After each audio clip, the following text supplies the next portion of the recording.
Hello, my name is Darren Woodfork, and I'm an attorney here in Scottsdale, Arizona. And at my firm here, we specialize in sealing old criminal cases. We restore firearm rights here, and we also handle personal injury cases in the form of car accident cases. And today's video, I'm going to talk about some of the specific places where specific advantages, I should say, of getting your case sealed here in Arizona. And a lot of people don't know, but in Arizona, there's a new law that basically allows you to seal an old criminal case here if it qualifies. And you have to understand that the motion to seal, or the new motion to seal law, is different from the old motion to set aside law.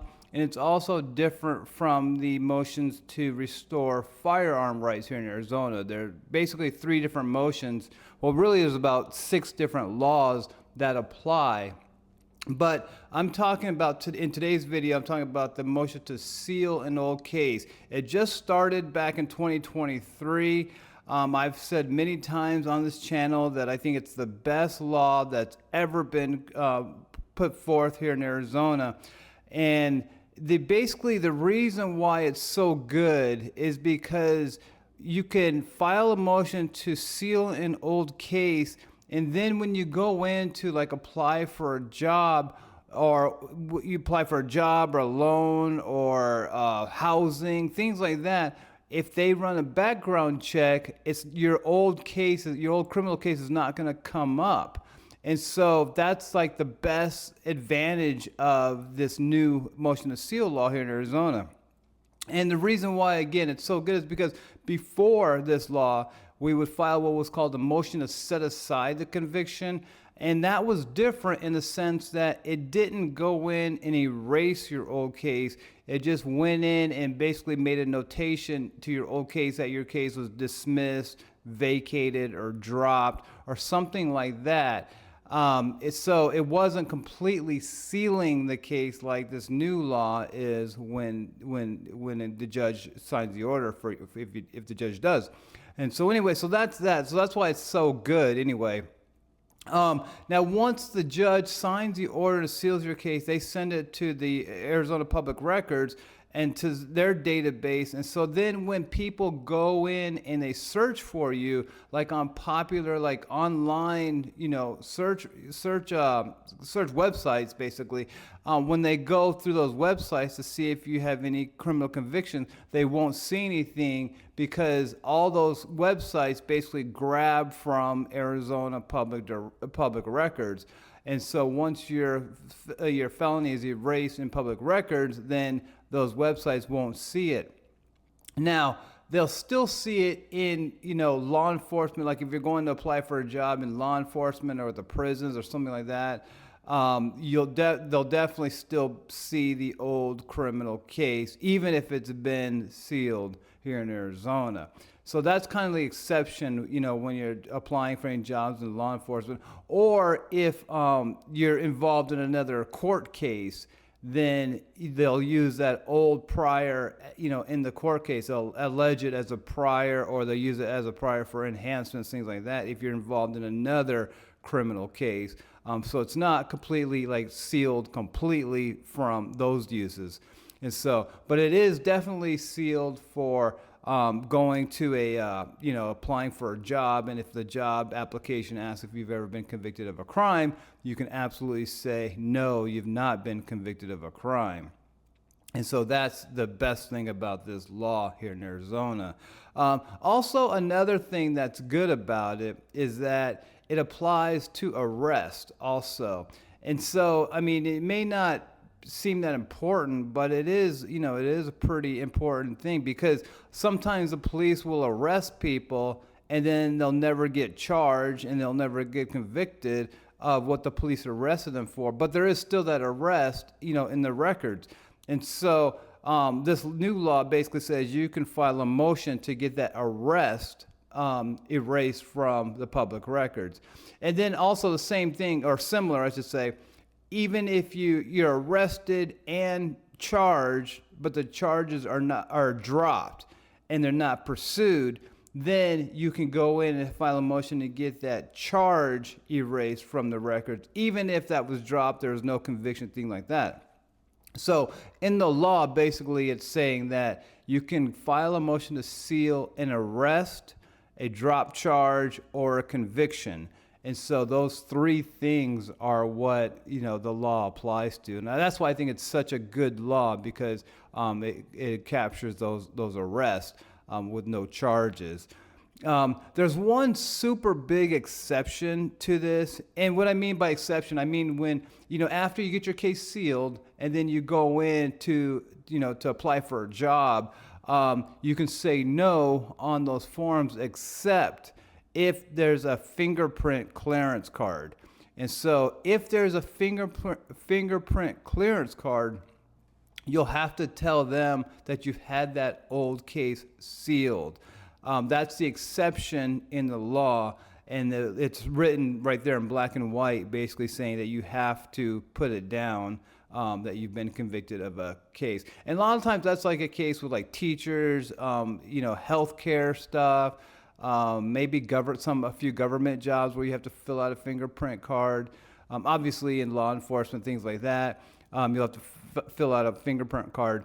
And then you'll have to tell them about the old case. Now, one of the things that I will note, and I've had some clients, kind of report back to me, is that even though they told them that they had their old felony case, but they had it sealed, then the employer still hired them for the job because it showed that they took like the initiative to go through the trouble of getting that old case sealed.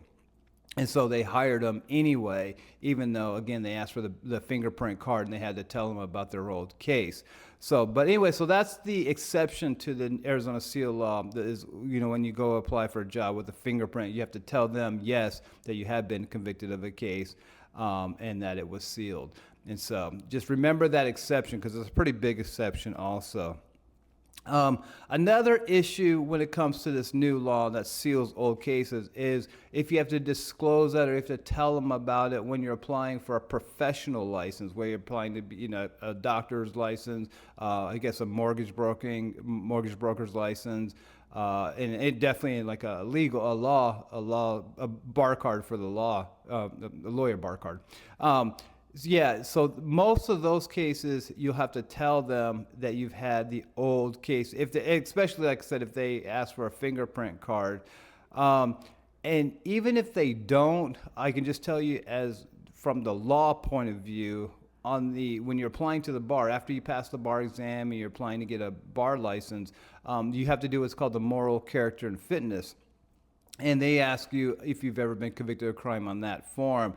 And you definitely should tell them you have been, even if you had your case sealed here in Arizona, because on that moral character and fitness exam, or moral character fitness application to become a lawyer here in Arizona, they want you to disclose everything. And they don't really care, what you disclose. They just want you to disclose it. So the more is better when it comes to that. And I assume that's the same when you're trying to become a doctor, or, like I said, a mortgage broker or something like that. That disclosure is better, because a lot of those licensing boards, they just want to make sure that you're honest. They want to make sure that you disclose everything. You're not hiding anything, all that. And so it's better to do more, even if, like I said, even if you've had your old case sealed here in Arizona, if you're trying to become like a professional. So that's something else you need to be aware of when it comes to the motion to seal law. The apartment, that's a super clear, easy issue. If you've had your old criminal case here sealed in Arizona, you go in to apply for a rental for an apartment, and they ask you if you've been convicted of a crime. You say no. That's what the law is for. It's basically, once you've had that case sealed, it doesn't penalize you, for your future. You can kind of get that behind you. And so when you go in to apply for an apartment, that's the clearest cut case where you say no, you've never been convicted of a crime. Same thing with bank loans. Bank loan, if you're going to try to get a car loan or a business loan or something like that, If the application asks if you've been convicted of a crime and you've had your case sealed, you say no on those forms. Again, that's why the law is out there, to seal your old criminal case. Government job, that goes back to what I said earlier, in that some government jobs ask for a fingerprint card and you'll have to disclose your old sealed case, but then other jobs don't, like more like frontline type jobs in the government. If they don't ask for a fingerprint card and they just ask basically if you've ever been convicted of a crime and you've had your case sealed, you basically say, or you say no on that application. And again, that's written right there, black and white in the law. So that's, another one of those clear-cut cases of a job, or that's another case of the job where, you benefit from having your old case sealed here in Arizona. And finally, as far as when you're going to apply for a job or a rental or a loan, anything like that, one of the things that I think is kind of interesting in the law is that there's specific jobs that are connected to specific crimes that you'll have to tell them about your old case that you had sealed. And a couple examples of that are, like, if you're applying for a job like with vulnerable people like children or elderly or things like that, you're working in like an elderly home or something like that. If you have an old conviction for assault or any type of violence or anything like that, you'll have to tell them specifically about your old case. So if you have like an assault case in the past, you'll have to tell the home health care people that you're applying for about an old case, even if you've had it sealed. And basically the law kind of has a few different jobs that are kind of, if the old conviction is connected to the new job, you'll have to disclose it. You have to tell the new potential employer about your old case. Another example is in banking, like banking or securities or finance, anything like that. If you're applying for a job, like say at the bank, and you have an old theft case or embezzlement or fraud or something like that, you'll have to tell the new potential bank employer about your old case, because the law basically says that it's connected. The old case was connected to the job that you're applying for. And so that's why you have to disclose it when you're applying for those type of jobs. Those are the biggest ones and most, I guess, are popular ones anyways, as far as like the connection to the job. There's a few other things, like I think some boating laws where you have to disclose if you're trying to get a boating license or something like that. But you just check out, it's in the statute. So, I mean, if you're in that situation, we can definitely do the research for you. But anyways, that's the overview of the different, the benefit, I should say, of this Arizona motion to seal law. And once you get your case sealed, what you can do after you've had it sealed. And like I said, these are the different, type of places where you take that proof that you've had your old case sealed here in Arizona.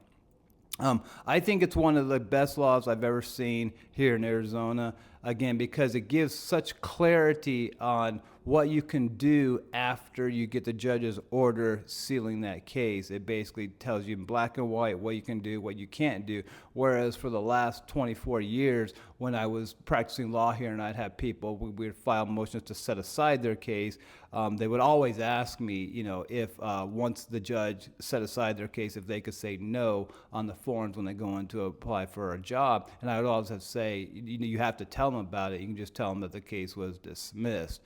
So anyway, so that's why the new motion to seal law is so good. If you're interested, it's 13911. That's the new statute here. If you want to Google and read it yourself, you can. So anyways, well, that's it. I hope that was informational for you. If you have any questions, please shoot me an email at DerronW, that's DERRONW @MSN.com, or check out my website at woodforklaw.com. That's WOODFORKLAW.com. And please, and then also if you have any questions, you can just drop them in the comments here. On the video. So please like the video and subscribe to the channel, and I'll talk to you next time. Thanks.